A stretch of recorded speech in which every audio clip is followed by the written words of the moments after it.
हम उसी के बारे में आज थोड़ा और पढ़ेंगे और थोड़ा सा एक्स्ट्रा भी पढ़ेंगे। ओके,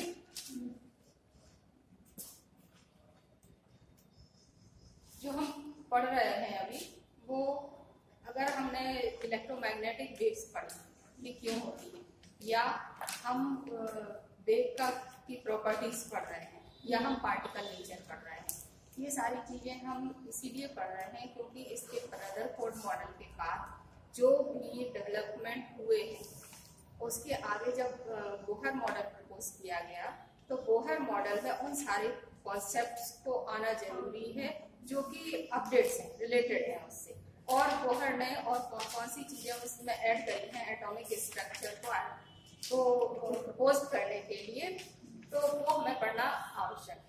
इसीलिए हमने इलेक्ट्रोमैग्नेटिक रेडिएशन पढ़ी है।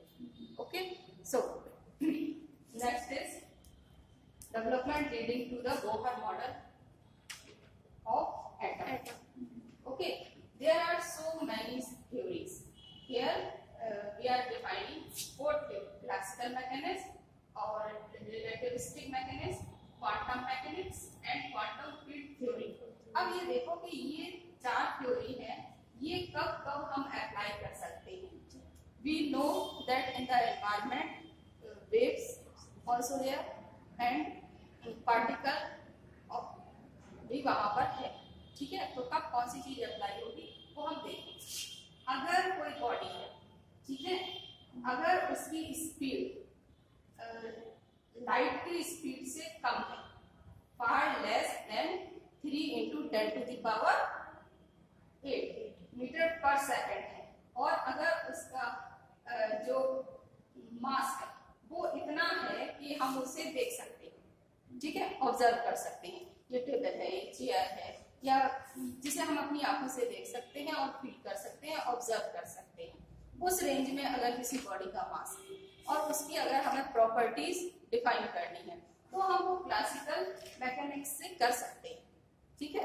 लेकिन अगर कोई बॉडी, जैसे कि वेलोसिटी ऑफ लाइट बताई है, अगर वेलोसिटी ऑफ लाइट से किसी ऑब्जेक्ट की स्पीड कम है तब हम उसकी प्रॉपर्टीज को मेजर कर सकते हैं, ठीक है ना, क्लासिकल मैकेनिक्स के थ्रू, ठीक है, मैकेनिक्स के थ्रू।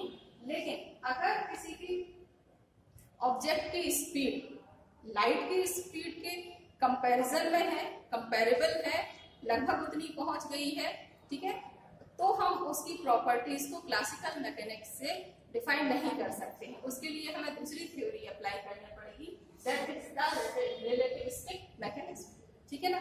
आपने थ्योरी ऑफ रिलेटिविटी के बारे में अगर सुना होगा, आइंस्टाइन ने जो दी थी theory of relativity, that is related with relativist mechanics, ठीक है ना। तो जब ऑब्जेक्ट की स्पीड लाइट की स्पीड के कंपैरिजन में हो, ठीक है ना, उसके कंपैरेबल हो, तब हम उस ऑब्जेक्ट की प्रॉपर्टीज को रिलेटिविस्टिक मैकेनिज्म से स्टडी कर सकते हैं, ठीक है। अब थर्ड है कि अगर कोई ऑब्जेक्ट कैसा है, ऑब्जेक्ट छोटा है, ठीक है ना, जैसे कि हम उसे देख नहीं सकते, ठीक है ना, नियर और लेस देन 10⁻⁹ मीटर, ठीक है ना, इतना छोटा है, ठीक है ना, तब भी हम उसे क्लासिकल मैकेनिक्स से उसकी प्रॉपर्टीज को डिफाइन नहीं कर पाएंगे। उसके लिए हमें क्या चाहिए, क्वांटम थ्योरी, ठीक है ना। तो उसकी प्रॉपर्टीज को हम क्वांटम थ्योरी से एक्सप्लेन करेंगे, ठीक है। अब दोनों ही चीजें हैं कि उसका साइज भी इतना छोटा है, ठीक है, साइज भी 10⁻⁹ मीटर से भी छोटा है, ठीक है ना, और उसकी स्पीड भी लाइट की स्पीड के कंपेरेबल है, ठीक है।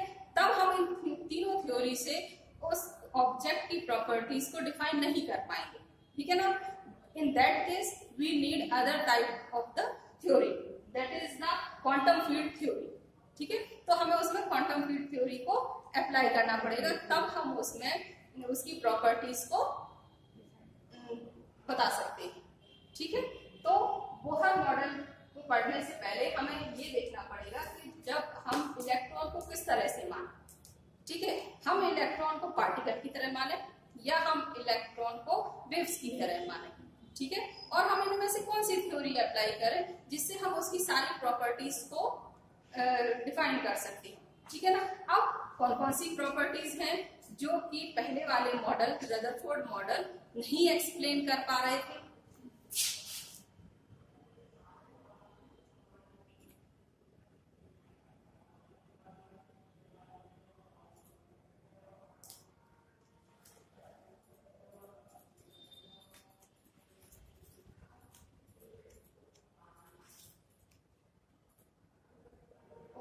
वो अब हम बताने वाले हैं।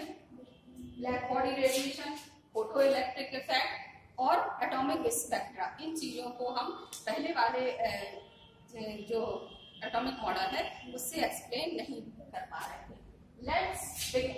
एक बार इन सब चीजों को फिर से रिकॉल कर लेते हैं। ये आप लोग क्या बता सकते हैं जो कल नहीं आए थे, या कि इस स्लाइड में हम क्या रिप्रेजेंट करने की कोशिश कर रहे हैं। मैंने इस स्लाइड में सारे मॉडल को कंपेयर किया है क्योंकि अब यहाँ के बाद हम पढ़ने वाले हैं बोहर मॉडल। तो कोई खड़े होकर बताएगा एक एक लाइन में कि किस मॉडल में क्या है, सिर्फ एक एक लाइन में, डिस्क्राइब किसी को नहीं करना है। मैंने सारे मॉडल यहाँ पर दिए हुए हैं, ठीक है। आप जानते हो कि डाल्टन में क्या था मॉडल में, ठीक है, थॉमसन ने क्या किया था और रदरफोर्ड ने क्या किया था, ठीक है ना। अब हम वहां पर है जहां पर हमें बोहर मॉडल को देखना है कि उसमें क्या इम्प्लीमेंटेशन किया गया है, ठीक है ना। अब इसके आगे डेवलपमेंट में क्या हुआ, ये देखा गया है कि electromagnetic radiation has the dual nature. Okay, electromagnetic radiation has dual nature, ठीक है, EMR has dual nature.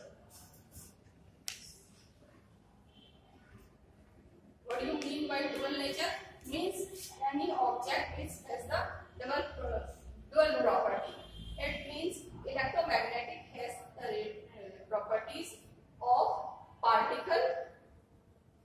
It can behave like a particle or wave.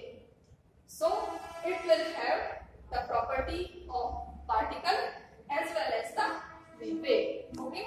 Now experimental results regarding the atomic spectra which could be explained only by using quantized energy level। अब ये quantized energy level क्या है और ये कैसे बनेंगे, ठीक है ना, और डुअल नेचर कैसे है वो हम आगे बताते हैं। उसके पहले हमें ये जानने की जरूरत है कि वेव्स क्या होती है, ठीक है ना, वेव्स कैसे बनती हैं और वेव्स किस तरह से बिहेव करती हैं।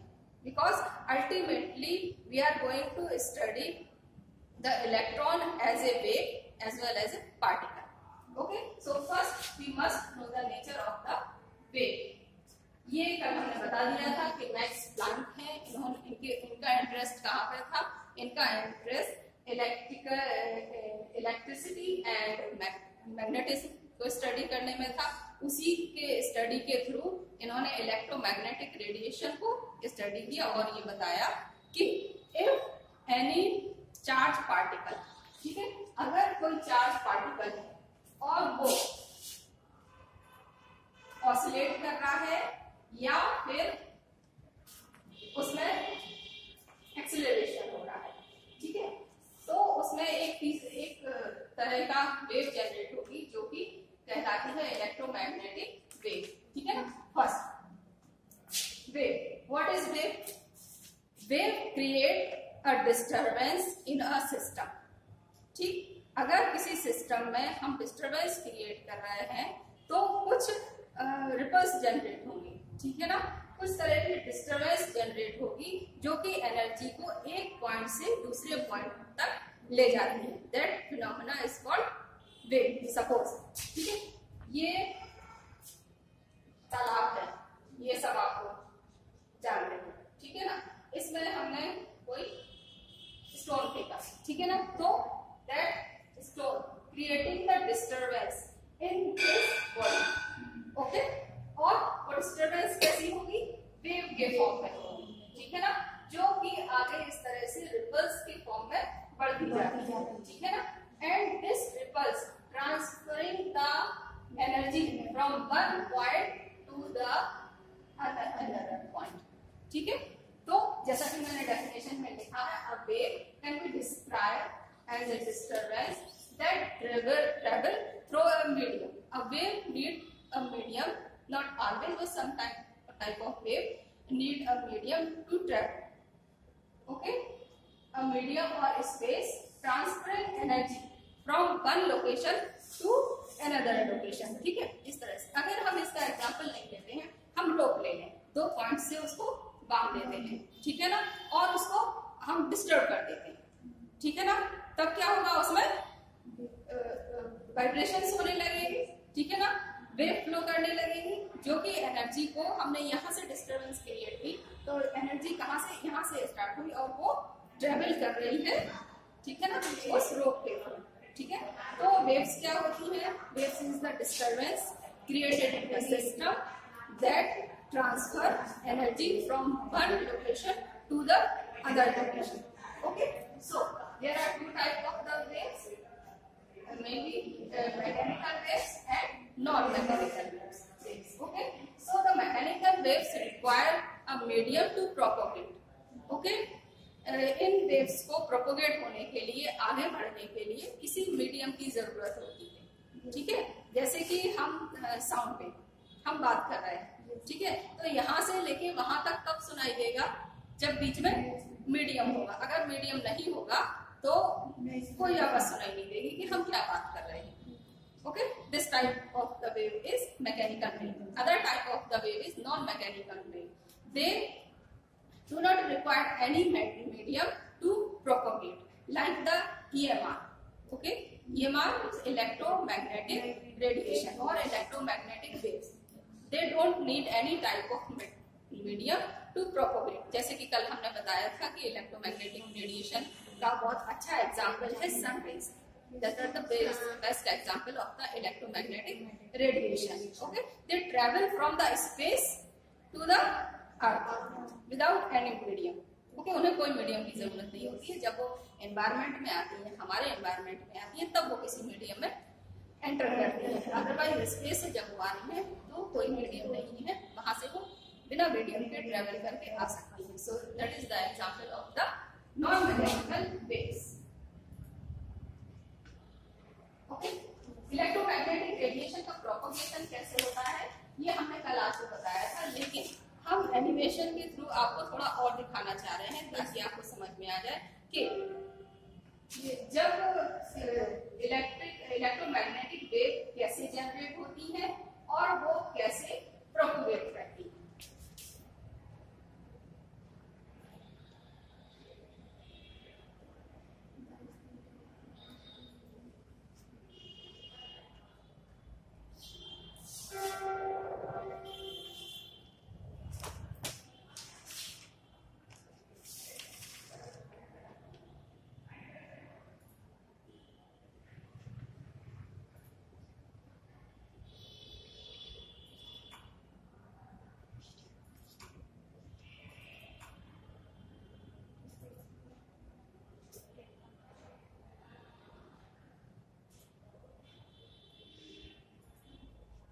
To the present session of electromagnetic spectrum.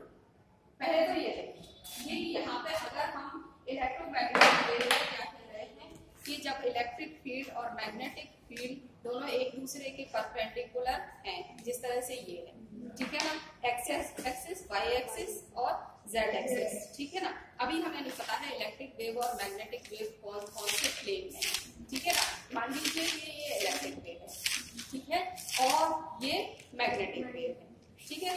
अब ये किस तरह से ये एक दूसरे के परपेंडिकुलर चलेगी, ठीक है ना. ये इस तरह से चलेगी, ये वाली, ठीक है, और ये वाली इस तरह से. कोई भी हो सकती है, कोई भी किसी भी प्लेन में इलेक्ट्रिक वेव ले लीजिए या किसी भी प्लेन में मैग्नेटिक वेव ले लीजिए, ठीक है ना. इन दोनों के इंटरेक्शन से एक तीसरी तरह की वेव जनरेट होगी, that is the electromagnetic wave, जो कि इन दोनों के भी परपेंडिकुलर होगी, ठीक है ना. तो इन दोनों के इंटरेक्शन से एक थर्ड तरह की वेव जनरेट होगी that propagate perpendicular to the electric field as well as the magnetic field, like this we can see in this diagram, ठीक है ना. किसी को मान लीजिए ब्लू वाली इलेक्ट्रिक वेव है या रेड वाली मैग्नेटिक वेव है, तो classifies radiation with ultraviolet, which is the thermal radiation, high rate, not visible to there. Yeah, but not in terms of oscillating electric and magnetic fields. They are perpendicular to each other. Thus, they are called as electromagnetic radiations. These electromagnetic radiations, both the electric and magnetic fields, oscillate perpendicular to the direction of propagation of radiation. 3. All electromagnetic waves are transverse in nature. So, electromagnetic radiations travels with same speed. The speed of the radiation is equal to the speed of the light in vacuum. C. Okay, जो उसकी speed है वो कौन सी speed होती है? Light की speed होती है। क्यों? क्योंकि मैं जब बता रही हूँ कि इलेक्ट्रोमैग्नेटिक रेडिएशन कहाँ से आ रही है, सन से आ रही है। जो हमें लाइट मिल रही है वो कौन सी है? इलेक्ट्रोमैग्नेटिक वेव्स हैं, इलेक्ट्रोमैग्नेटिक रेडिएशंस हैं, ठीक है ना? तो वही तो लाइट की स्पीड है, ठीक है? तो it is same as the speed of light. V lambda is it? और एनिमेशन में दिखाना चाहती हूँ So, जिसमें ये दोनों वेव्स चल रही हैं। they are oscillating electric and magnetic. When they are described in terms of oscillating electric and magnetic fields, ठीक है? they are perpendicular to each other. When they are described in terms of दिखाई दे रहा है? oscillating electric and magnetic fields, when they are described in terms of oscillating electric and magnetic fields, they are perpendicular to each okay, ये हमारा oscillate they are radiation. So, electric field the and radiation vacuum is equal to 3. ये कल हमने आपको बता दिया था, लेकिन ये एनिमेशन के थ्रू हम बताना चाह रहे हैं कि आप देख सकते हो कि दो क्रस्ट या दो ट्रक के बीच की डिस्टेंस लैम्डा होती है। ओके, दैट इज द अगर उसकी हम वैल्यू निकालें तो c equal to b V क्या है वैसे? वेरी मैम क्या? इस फिगर को बना लोगे और लिख लोगे तो बेटर। कुछ चीजें याद रखना कि velocity of the electromagnetic radiation is equal to the velocity of light. They are transfer wave, they are perpendicular to electric wave and the magnetic field. Okay, they propagate in perpendicular to electric field and magnetic field. Okay, ये चीजें इसकी याद रखना। And they are the transverse wave. They don't need any medium to propagate. Okay. P into 10 power 8 meters per second. The wave travels with velocity of light and consisting of oscillating electric and magnetic fields perpendicular to each other and also perpendicular ये to सारी the चीजें आपको propagation of direction are called as electromagnetic waves. Such waves with different ranges of frequencies constitute an electromagnetic spectrum.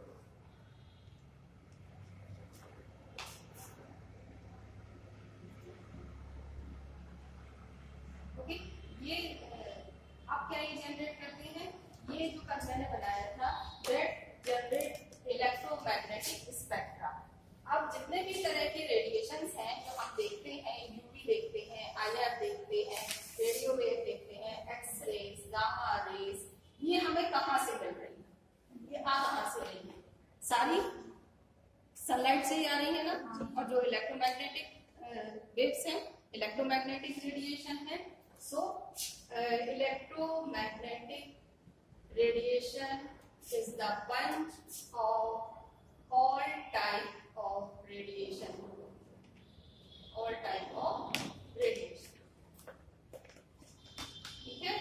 IR, UV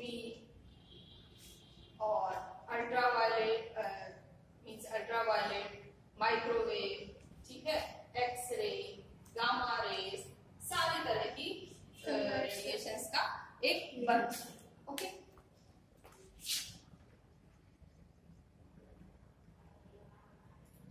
now अब हम ये क्यों किसी नहीं मानते हैं कि कोई भी पार्टिकल या जो लाइट है, ठीक है, वो हम उसे वेव की तरह इमेजिन कर पाते हैं, हम उसे पार्टिकल की तरह इमेजिन नहीं कर पाते हैं कि वो पार्टिकल भी हो सकता है, उसमें पार्टिकल नेचर भी हो सकता है। हम पार्टिकल्स को और वेव्स को कैसे डिफरेंशिएट करते हैं, उसको देखकर डिफरेंशिएट करते हैं, उसकी जो चीजें हमें पता चलती हैं, जो फील होती हैं, वो उससे हम पता करते हैं कि that is the wave and that is the particle. Okay, तो ये कैसे देखेंगे हम? देखो, जो वेव्स है और पार्टिकल है, इन दोनों को ही हमने यहाँ पर कंपेयर किया है। अगर कोई रे आ रही है, ठीक है ना, कोई वेव आ रही है और वो वाटर के थ्रू अंदर जा रही है, वाटर में जा रही है, तब उसमें क्या होता है? फिनोमेना ऑफ द रिफ्लेक्शन, ठीक है ना, ये हमने पढ़ रखा है ना कि जब कोई वेव आती है, वाटर की सरफेस से टकराती है और अंदर की तरफ हो जाती है, तो वो एक एंगल से झुक जाती है, ठीक है ना, that is the angle of reflection. ये किसके साथ होता है? ये वेव के साथ होता है, ठीक है। लेकिन पार्टिकल के साथ क्या होगा? पार्टिकल को जब हम पानी में फेंकेंगे तो क्या होगा? जैसे जैसे वो अंदर की तरफ को जाएगा, उसकी स्पीड कम होती जाएगी और जो मोशन होगा उसका वो ट्रेजेक्टरी हो जाएगा, ठीक है ना, किस तरह? हाँ, जैसे हम फेंकते हैं ना, तो ऐसे कभी अगर वैसे ट्रांसपेरेंट वाटर में आपने देखा हो तो वो धीमे धीमे धीमे इस तरह से नीचे सतह में जाता है, ठीक है ना। लेकिन जो वेव होती है उसमें क्या होता है? एक एंगल ऑफ रिफ्रैक्शन होता है, ठीक है ना। ये डिफरेंस है दोनों में, वेव में और पार्टिकल में। ओके, तो हम इस तरह से डिफरेंशिएट कर सकते हैं। और वेव की क्या प्रॉपर्टी होती है? वेव में क्या होता है? एक तो रिफ्रैक्शन होता है, फिर क्या होता है?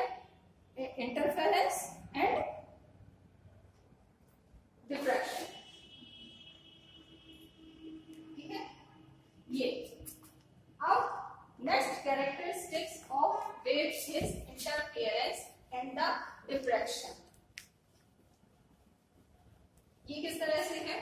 अभी जो हमने एक डिस्टर्बेंस बनाई थी, ये हमने पानी में पत्थर फेंका, फिर ये वेव्स जनरेट हुई हैं। ये वेव्स जनरेट होके इसके वाटर बॉडी के लास्ट लिमिट तक जब पहुंच गई है, मान लीजिए यहाँ तक पहुंच गई करते करते, और अगर हमने वहां पर भी एक होल कर दिया, ठीक है, जब हम होल कर दिया तो वेव क्या होगी? ये वेव यहाँ से एंटर करने लगेंगी इस होल से, ठीक है ना। जब इस होल से एंटर करेंगी तो इस वेव के दोनों एज बेंड हो जाएंगे, ठीक है ना। और बेंड होने के बाद अब ये रेस, बेंडेड रेस इस तरह से आगे प्रोपोगेट होने लगेंगी, ठीक है ना, इस तरह से आगे प्रोपोगेट होने लगेंगी, जैसे कि हम उसमें फिगर में दिखा रहे हैं। तो this phenomena is called the diffraction, ठीक है। So a wave bend around both edges of a small opening forming semicircular waves, that phenomena is called diffraction. Okay, लेकिन ये किसके साथ होता है? ये वेव नेचर है, ओके, ये पार्टिकल नेचर नहीं है। अगर हम कोई मास को एक होल के थ्रू, ये मास है कुछ, हम यहाँ से थ्रो कर रहे हैं, ठीक है, ये एक सरफेस है जिसमें हमने होल कर दिया है, तो यहाँ से जो मास होगा वो कितना एंटर होगा? जितना होगा सामने आएगा उतना ही होगा, और वो कैसे निकल जाएगा? वो इस तरह से सीधे निकल जाएगा, ठीक है ना, उसमें कोई बेंडिंग नहीं होगी, ठीक है। और जितना उस होल में से निकल सकता होगा उतना ही निकलेगा, आगे नहीं निकलेगा। बस जब लेकिन वेव्स क्या होती है, वो उससे एंटर कर जाती हैं और उनके एजेस में बेंडिंग हो जाती है और फिर वो आगे और वेव्स वो चलने लगती है, ठीक है ना।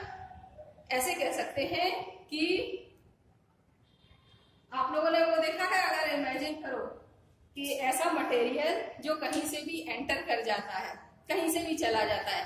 वेनम मूवी देखी? नहीं? तो उसमें वो एक मटेरियल की तरह बन जाता है और वो किसी भी जगह से निकल जाता है और आगे से निकल के वो फिर वापस अपना शेप ले लेता है। ठीक है, किसी भी होल से निकल के, किसी भी छोटे से भी होल से निकल के वो मटेरियल जाके निकल जाता है पूरा और फिर वापस अपना शेप ले लेता है। उसी तरह से अगर इमेजिन करना है तो ये भी वेव्स क्या होंगी, यहाँ से एंटर करेंगी, बेंड हो जाएगी, लेकिन आगे फिर ये प्रोपोगेट होने लगती है। ठीक है, that is the property of the wave called diffraction and interference.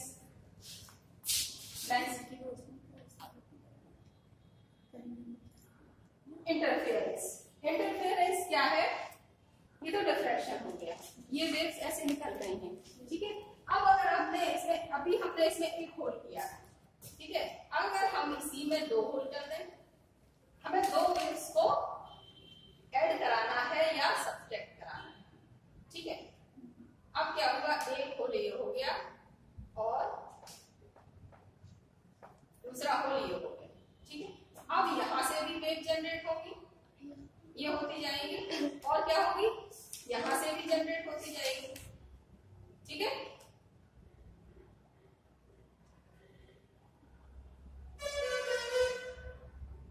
Okay, तो क्या होगा, ये दोनों वेव एक दूसरे से इंटरेक्ट कर रही है, जुड़ रही है। ठीक है ना, यही कह रहे हो। तो अगर हम इसे अलग से दिखाना चाहें तो मान लीजिए एक वेव ये है,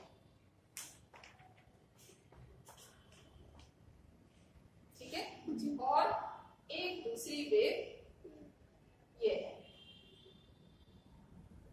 ठीक है, ये 2 वेव चल रही हैं और ये भी है और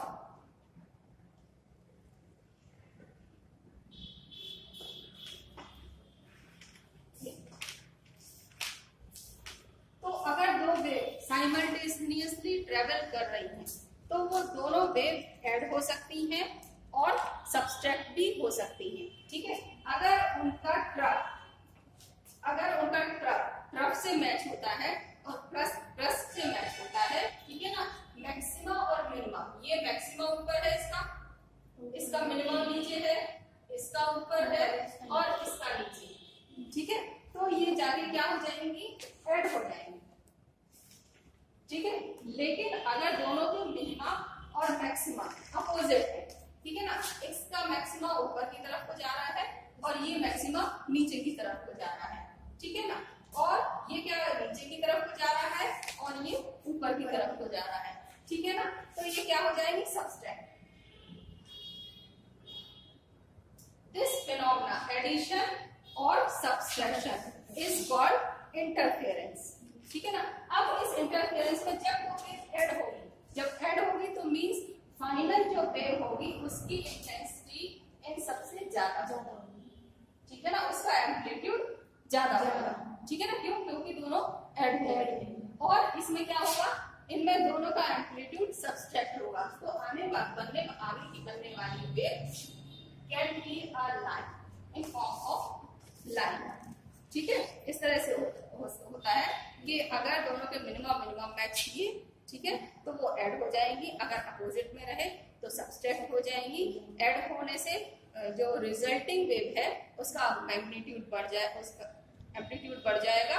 ठीक है, और अगर सब्सट्रैक्ट हुई तो एम्पलीट्यूड उसका कम हो जाएगा और it can be convert into the single line also. यहाँ पर जैसे मैंने दोनों को दिखाया है, दोनों फिगर में आप देख सकते हो, wave number x and wave number y। ठीक है ना, ऑरेंज कलर की है A और ग्रीन कलर की है B। जब दोनों ऐड हो रहे हैं, ठीक है ना, जब दोनों ऐड हो रहे हैं, ये पहले वाले फिगर में देखो, ठीक है, ये वाला, ठीक है ना, तो क्या हुआ, ये बढ़ गया। ठीक है, उसकी जो एम्पलीट्यूड है वो बढ़ गया है। ठीक है, लेकिन अगर दोनों सब्सट्रैक्ट हुए हैं, ये देखो, इसका मिनिमा, इसका मिनिमा, ठीक है, तो इसका ऐड हो रहा है, ऐड हो रहा है, और यहाँ पर वो सब्सट्रैक्ट हो रहा है, अपोजिट में हो रहा है। ठीक है ना, तो ये एक लाइन की फॉर्म को क्रिएट करेगा। ओके, अब जब वेव, जैसे कि हमने अभी स्ट्रक्चर बनाया था जिसमें होल किया था और 2 वेव जनरेट हो गई थी, वो ऐड होंगी या सब्सट्रैक्ट होंगी, ठीक है ना। अगर हम वो किसी वॉल को हिट करते हैं तो वो एक पर्टिकुलर टाइप का पैटर्न शो करती है, जिस तरह से ये, ठीक है, ये इस तरह का पैटर्न शो करती है, ठीक है ना, जो वेव के एडिशन और सब्सट्रैक्शन के थ्रू जनरेट होता है, ठीक है। जहां पर ये पैटर्न है जो आप राइट पार्ट देख रहे हैं, ठीक है ना, वो कौन सा है, वो है जहां पर सब्सट्रैक्ट हो रहे हैं, ठीक है, जो लाइट पार्ट है वो ऐड हो रहे हैं, ठीक है, और जो डार्क पार्ट है वहां पर वो सब्सट्रैक्ट हो रहे हैं, और हमेशा ऐसा होता है। ये अगर एक और मैम क्यों होता है ये होता है,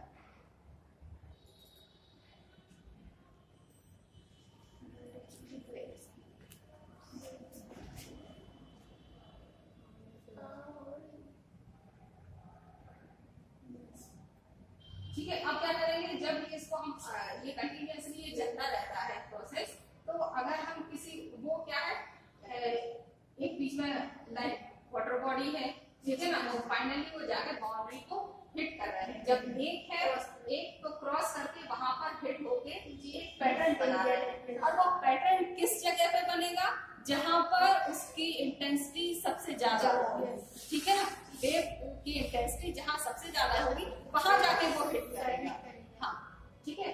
और बाकी उसमें इंटेंसिटी कम होगी तो लाइट पैटर्न बनेगी, ठीक है, लेकिन वहां इस तरह से ये सीढ़ी के हाँ,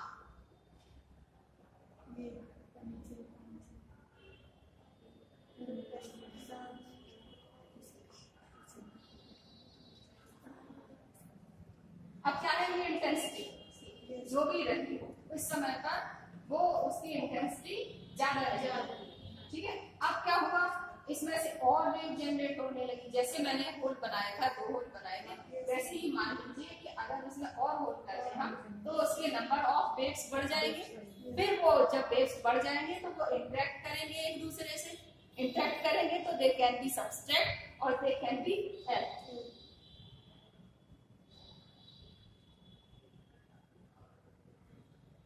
नीचे की ओर हाँ, देखो जब वो जो नीचे की तरफ को चले गए वो कौन से चले गए, जो सब्सट्रैक्ट थे, ठीक है, और जो रह गई है वो कौन सी है, जो ऐड हो रही है।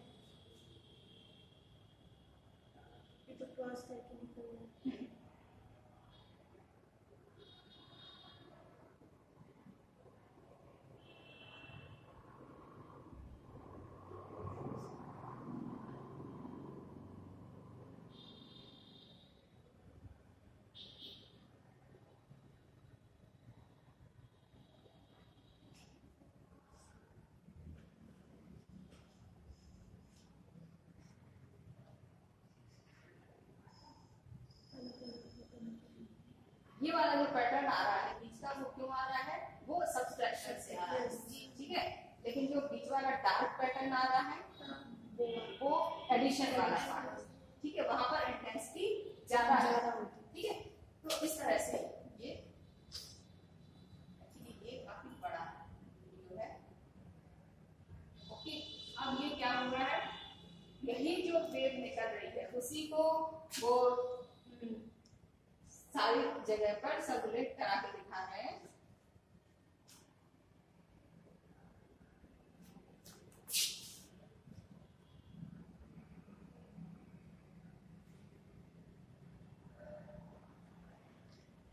ये जो उस समय पे हम लोग बात कर रहे थे ना कि ये दोनों वेव क्या है, देख रहे हो, ये एक जैसे हैं, ठीक है ना, ऐड होंगे ये। अब ये जब ऐड होंगे तो फाइनली ऐड होंगे, क्या हुआ, ये वेव की ये वेव दोनों मिलके ऐड हुए, तो यहाँ पर जाके एक वेव हो गई है, ठीक है ना, और वही जाके ये यहाँ पर जाके स्ट्राइक हुआ है, ठीक है।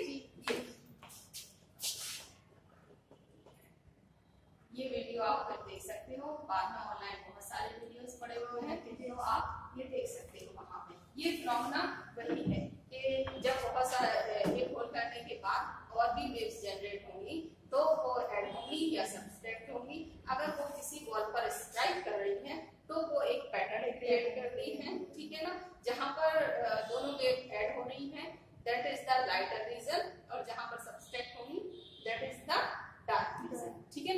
तरह से हमें क्या मिलता है, ऐसी तो हमें स्पेक्ट्रम मिलता है, इसी तरह से हमें एटॉमिक स्पेक्ट्रम मिलता है।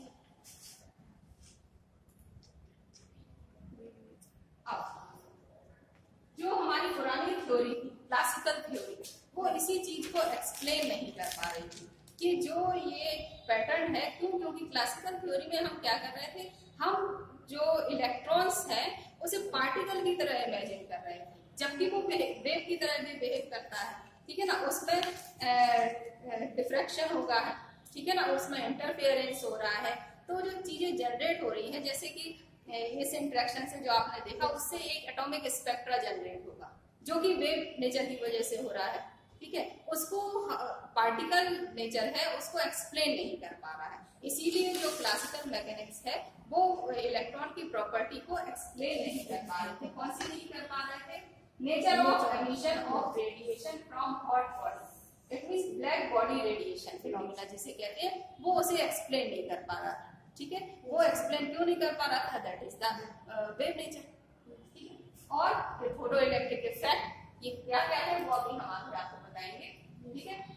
Variation of heat capacity of solids as a function of temperature, line spectra of hydrogen, ठीक है ना, ये सारी चीजें क्लासिकल मैकेनिक्स जो है वो एक्सप्लेन नहीं कर पाती।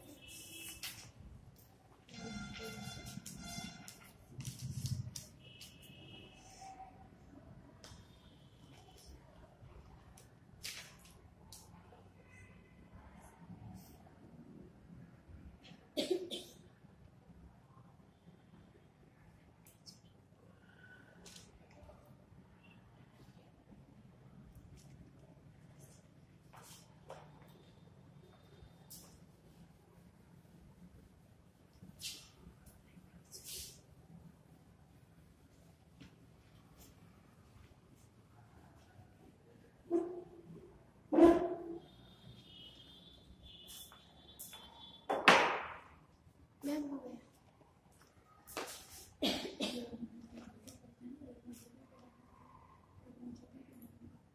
अब क्या है black body radiation? Black body radiation क्या होता है? देखो, तुमने कभी नोटिस किया हो कि हम किसी चीज को जब गर्म कर रहे हैं, ये हमारे पास रॉड है, ठीक है, कुछ भी है, जैसे हम आयरन लेते हैं, जब हम उसको गर्म करते हैं तो हमें हीट फील होने लगती है ना, हीट फील होती है, लेकिन वो हमें दिखाई नहीं देती है, ठीक है। कई बार ऐसा होता होगा, घर में कोई चीज रखी है, आपको नहीं पता था कि वो गर्म है, आपने उसे छू लिया, ठीक है ना, तो वो आपको गर्म लग रही, वो दिखी तो नहीं आपको, नहीं कि वो गर्म थी या ठंडी थी, ठीक है, ये आपको नहीं दिखा, उसे वो छूने से पता चला, उससे ये पता चल रहा है कि उसमें एनर्जी तो है, ठीक है, और एनर्जी है इसीलिए वो एमिट हो रही है एनर्जी। दो फिनोमिना है ना, कि ये है कोई भी मेटल रखा है, ठीक है, वो उससे एनर्जी कम निकलेगी जब हम उसको एनर्जी देंगे, ठीक है। एनर्जी हम कैसे देते हैं? आयरन को गर्म करते हैं, ठीक है ना, या हम हीटर को गर्म करेंगे, तो क्या किया हमने? इलेक्ट्रिसिटी से उसे एनर्जी दी, ठीक है ना, उसने एनर्जी गेन की और फिर वो एमिट करने लगा, ठीक है। तो पहली बार क्या होता है? पहले तो ये कंडीशन आती है कि बॉडी हीट होने लगती है, लेकिन वो दिखता नहीं, ठीक है ना, लेकिन हम जैसे जैसे उसे गर्म करते रहते हैं, मेटल को गर्म करते रहेंगे, ठीक है, तो उसका कलर चेंज होने लगता है, ठीक है। वो ऐसा क्यों होता है? इलेक्ट्रोमैग्नेटिक स्पेक्ट्रम जब हम आपको पढ़ा रहे थे, ठीक है, तो यहाँ पर हमने बताया था कि यहाँ पर क्या था, यहाँ पर वेवलेंथ ज्यादा, ठीक है, और लेकिन एनर्जी कम, ठीक है, यहाँ से स्टार्ट हुआ, ठीक है, रेडियो वेव से, ठीक है, स्टार्ट हुआ था, फिर माइक्रोवेव, IR, UV, ठीक है ना, ये क्या था? रेडियो वेव था, माइक्रोवेव था, ठीक है, और IR था, UV था, और फिर विजुअल था, ठीक है, विजुअल रीजन था, ये सारे थे। तो जब हमने उसे हीट किया तो उसमें तो क्या हुआ? एनर्जी तो उसकी बढ़ी, मतलब मेटल की एनर्जी तो बढ़ी, आपने इस रॉड को गर्म किया, मेटल की एनर्जी बढ़ी, इसीलिए और वो हमें फील होने लगी उसकी एनर्जी, ठीक है, लेकिन वो इस लिमिट तक उसकी एनर्जी नहीं बढ़ी कि वो हमें दिखने लगी, लेकिन जैसे जैसे हम उसे और एनर्जी देने लगते हैं, ठीक है, तो उस ऑब्जेक्ट की एनर्जी बढ़ने लगती है, ठीक है ना। उस ऑब्जेक्ट की एनर्जी किस लेवल पर पहुंच जाती है? जब वो विजिबल पर पहुंच जाती है, तब वो हीट तो देती ही है, ठीक है, हीट तो देती ही है, लेकिन हमें दिखाई भी देने लगती है, ठीक है। जैसे कि हम गर्म कर रहे हैं रॉड को, पहले वो गर्म हुई, लेकिन वो गर्म होते हुए हमें नहीं दिख रही है, हम उसे कंटिन्यूअसली गर्म करते रहते हैं। हम कहते हैं ना इसे रेड हॉट करो, लैब में बोलते हैं इस वाली ट्यूब को रेड हॉट करो या इस वाली रॉड को रेड हॉट करो, ठीक है। तो क्यों कहते हैं हम कि उसकी एनर्जी इस लेवल तक ले जाओ जहां पर तक वो विजिबल हो जाती है। तो जैसे जैसे उसकी रॉड की एनर्जी बढ़ती है और वो विजुअल रीजन में आती है तो वो हमें दिखाई देने लगती है, ठीक है ना। और जैसे जैसे बढ़ती जाएगी तो एक क्या करेगा, अब इसका भी एक लिमिट है विजुअल रीजन की, वो कब तक हमें दिखाई देगी, जब तक उसकी एनर्जी इस लिमिट तक है, विजुअल रीजन तक है। जब वो उसको क्रॉस कर जाएगी तब वो हमें फिर से नहीं दिखाई देगी, लेकिन वो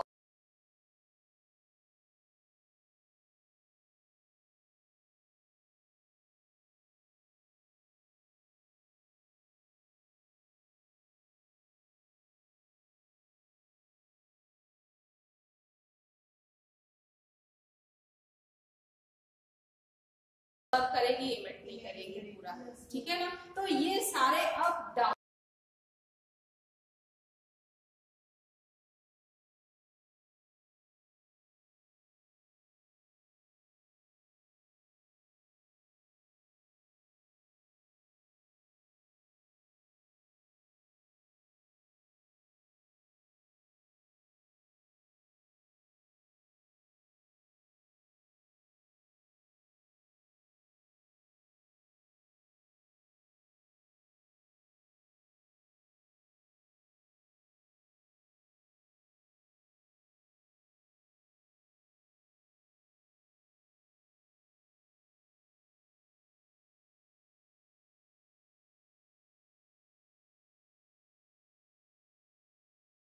होते जाते हैं, ठीक है ना। एक के बाद एक हमें कलर दिखता जाता है, क्यों, क्योंकि विजुअल रीजन में विव गियर के अकॉर्डिंग जो कलर है उसके अकॉर्डिंग उसकी वेवलेंथ उसकी लैम्डा कम होती जाएगी, एनर्जी बढ़ती जाएगी और हमें वो चेंज ऑफ कलर दिखता जाएगा, ठीक है। वही चीज हमने यहाँ पर ग्राफ के थ्रू दिखाई, ठीक है। अब नेक्स्ट हम बात कर रहे थे कि हम कैसे डिफाइन करेंगे, हमें कोई एक फिनोमिनन डिसाइड करना पड़ेगा कि हम कैसे बोलेंगे। कोई एक आइडियल बॉडी हमें चाहिए है जिसके कंपैरिजन में हम कहें this is the black body, ठीक है ना। और ब्लैक बॉडी रेडिएशन क्या होता है, तो कोई भी ऑब्जेक्ट है उस पर जब हम एनर्जी डालते हैं वो एब्सॉर्ब करता है, ठीक है, और वो एमिट भी करता है, लेकिन 100% वो एमिट नहीं करता है ऑब्जेक्ट, ठीक है ना। वो कुछ ना कुछ किसी ना किसी फॉर्म में उसकी एनर्जी लूज हो जाएगी, ठीक है। तो अगर हमें ब्लैक बॉडी को डिफाइन करना है तो इस तरह का सिस्टम जिसमें सारी की सारी जो उसके ऊपर एनर्जी डाली गई है रेस की फॉर्म में, रेडिएशन की फॉर्म में, वो सबको एब्सॉर्ब कर ले, ठीक है। और जब जरूरत पड़े तो वो जितना एब्सॉर्ब किया है सबको एमिट कर दे, ठीक है ना। That object is the black body, ठीक है ना। और उन रेडिएशन को क्या कहेंगे ब्लैक बॉडी रेडिएशन, ठीक है, समझ में आ गया। तो जो इलेक्ट्रोमैग्नेटिक रेडिएशन है वो क्या है, वो एग्जांपल ब्लैक बॉडी रेडिएशन का ही तो है, क्यों, क्योंकि सन से जितनी भी रेज आ रही है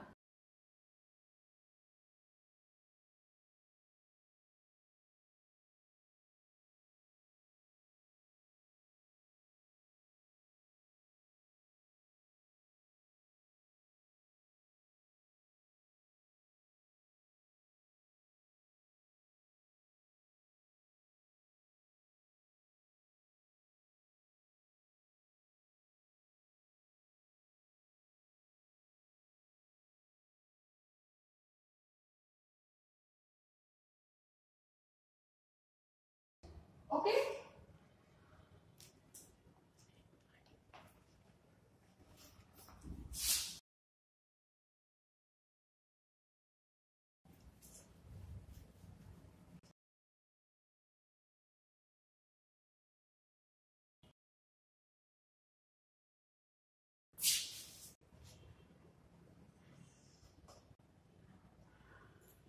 अब क्या है इसके बाद यूवी कैटास्ट्रॉफी।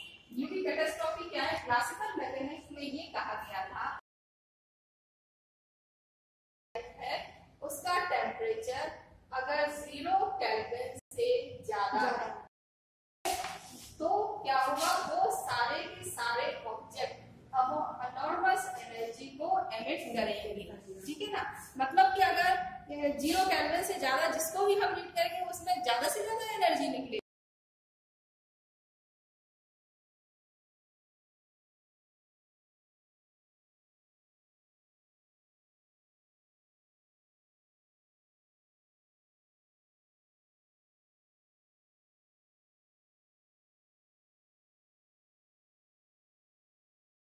मैकेनिज्म में अगर हम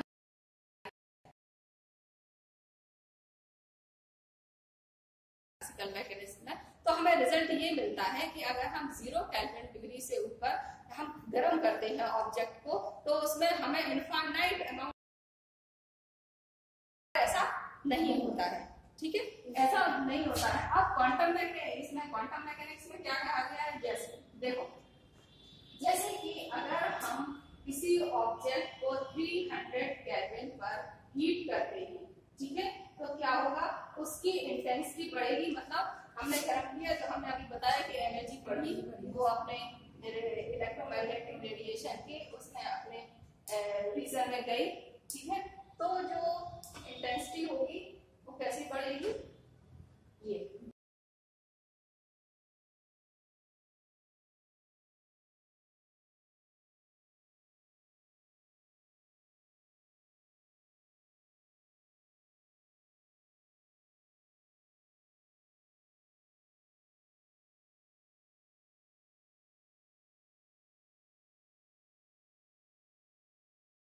डेंसिटी, स्पेक्ट्रल डेंसिटी मींस हम कितना देख पा रहे हैं, क्या चेंज हो रहे हैं उसको, जो हम उसको देख पाए, ठीक है। तो इंटेंसिटी बढ़ेगी तो हमें दूसरे कलर से या किसी कलर से वो हमें दिखाई देगा, ठीक है ना। हम टेम्परेचर और बढ़ाएंगे तो और ज्यादा इंटेंसिटी उसकी बढ़ेगी, ठीक है। क्या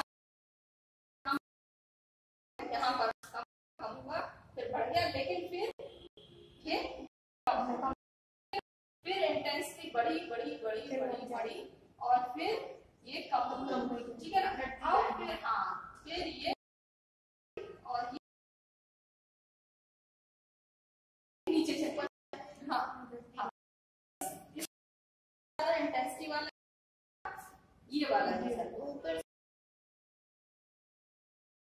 पर फिर ये कम हो जाएगा, ठीक है। जो black body radiation quantum mechanics है वो इस चीज को जस्टिफाई कर रहे थे कि बढ़ाएंगे तो बढ़ेगी में आएगी, मतलब फिर उसकी एनर्जी बढ़ेगी, वेवलेंथ कम होगी, बढ़ेगी, ठीक है ना, इंटेंसिटी बढ़ेगी तो वो दिखाई देगी, ठीक है। और जैसे और टेम्परेचर बढ़ाएंगे बढ़ेगी, ठीक है ना, लेकिन वो फिर धीमे धीमे कम।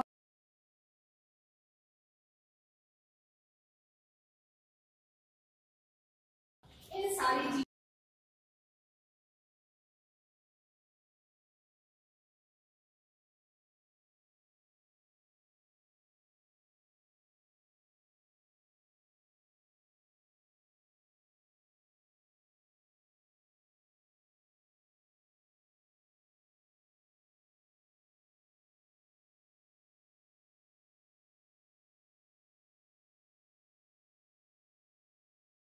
एनर्जी है या रेडिएशन है या एनर्जी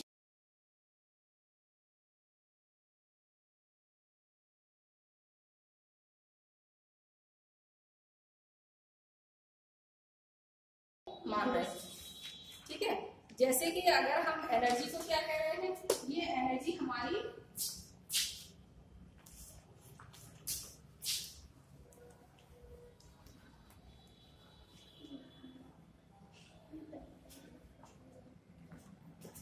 जो लाइट है, रेडिएशन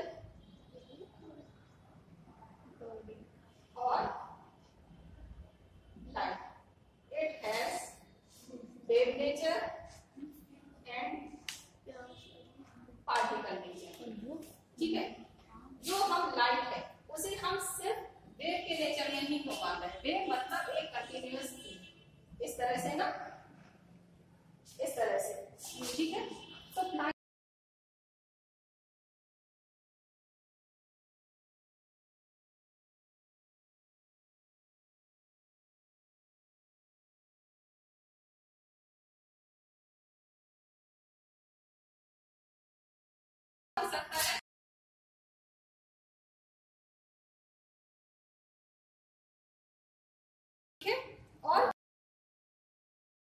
सन से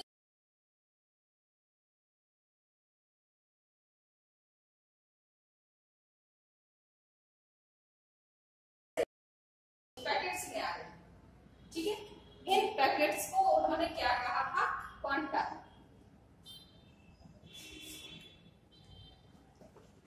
ठीक है। इसको फोटोन और बाद में फोटोन भी कहा गया उसे, ठीक है। तो ये जब एनर्जी एब्जॉर्ब होती है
ठीक है ना, और उस ऑब्जेक्ट में ने एनर्जी एब्जॉर्ब करी, ठीक है ना, तो उसका एनर्जी है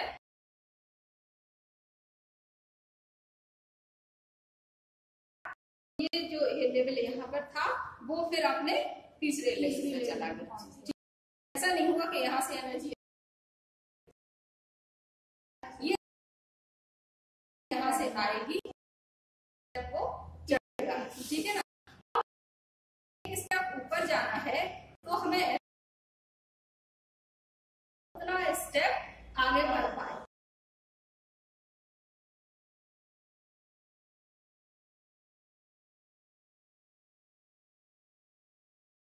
और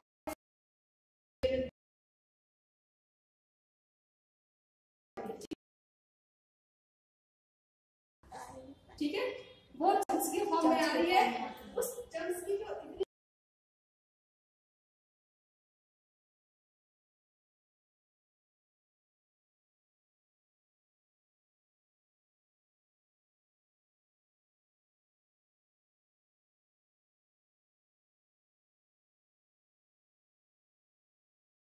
एटॉमिक भी होते हैं और इलेक्ट्रॉनिक भी होते हैं, ठीक है।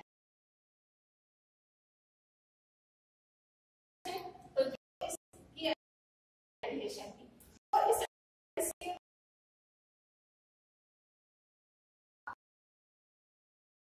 जाएगा नहीं, ठीक है ना। और वो किसके बराबर होती है, E इक्वल टू, ठीक है ना। क्या होगा, यही उन्होंने फिर बताया, ठीक है ना। We give the name quantum to the smallest quantity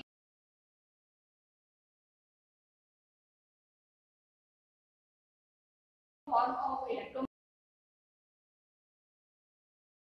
absorb कराए जाते हैं या अमिट होते हैं, वो सारे कौन से वाले होते हैं, इलेक्ट्रोमैग्नेटिक रेडिएशन होते हैं, ठीक है। अगर हम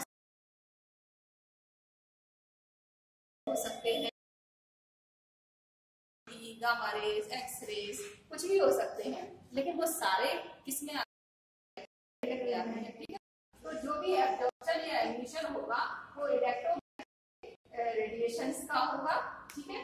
और जो एब्जॉर्प्शन या एमिशन होगा वो E = h के बराबर होगा, ठीक है।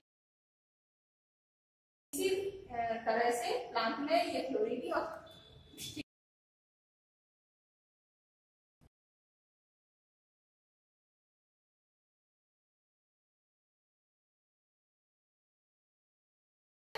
जो एनर्जी बढ़ेगी वो भी स्टेप्स में बढ़ेगी, ठीक है। और इसके बाद जब एब्जॉर्प्शन हो जाएगा उसके फिर एमिशन होगा, ठीक है। तो एमिशन बंच के फॉर्म में ही होगा, वो भी कंटिन्यूअस या रैंडम नहीं होगा। ये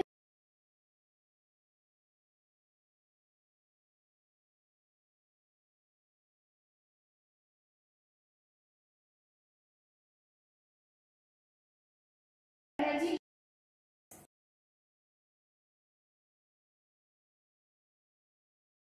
होगा और 3 होगा, ठीक है ना, 4 ऐसे 2.5 नहीं, ठीक है। इस तरह से होगा, वो एक होल नंबर में होगा आगे, ठीक है।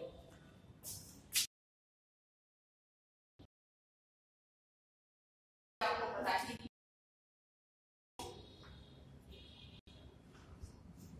अब अगर ये चल रहा हो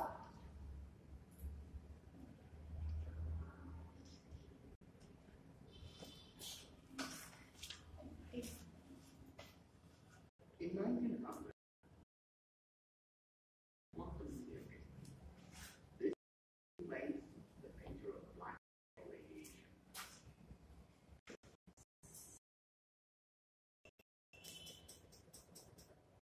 It's impossible to construct a perfect practically shape code inside with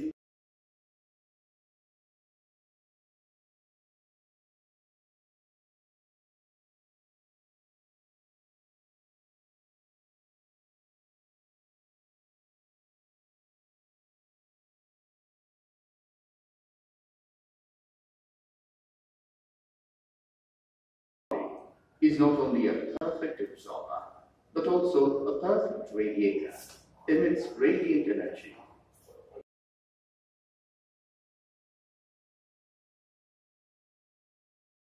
Depends upon the intensity of radiation against wavelength, increases with wavelength, is maximum, and then decreases. As the temperature increases, the peak of the curve shifts lower wavelength.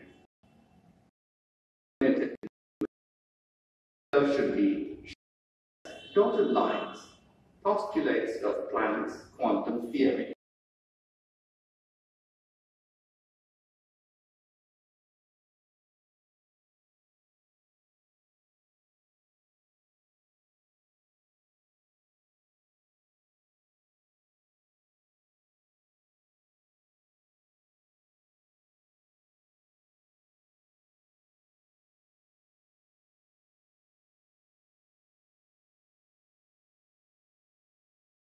Each quantum for a particular radiational frequency is given by E is equal to h nu, where h is equal to Planck's constant, that is equal